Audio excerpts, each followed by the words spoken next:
आपण पाहत आहात कराड टुडे न्यूज।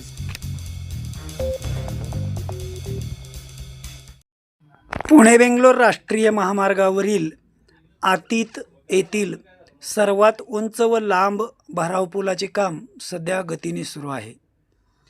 या भराव पुलाचा उंब्रजकडील काही भाग पूर्ण झाला असून त्या पुढच्या भागाचे काम सध्या गतीने सुरू आहे। 6 पदरीकरणांतर्गत पुणे बेंगलोर राष्ट्रीय महामार्गावर आतीतजवळ हा नव्याने भराव पूल उभारला जात आहे। सदरचा पूल हा महामार्गावरील सर्वात उंच व सर्वात लांब आहे। आतीत बसस्थानकपासून सातारा बाजूकडील पुलावर सध्या भराव टाकण्याचे काम गतीने सुरू आहे। दरम्यान या पुलापासून नागठाण्यापर्यंत अनेक ठिकाणी वळण असून सदर भराव पुलाचे काम पावसाळ्यापूर्वी पूर्ण करण्याच्या दृष्टीने सध्या ठेकेदार कंपनीकडून सदर भरावाचे काम सुरू असले तरी या कामाला आणखी गती देण्याची गरज आहे।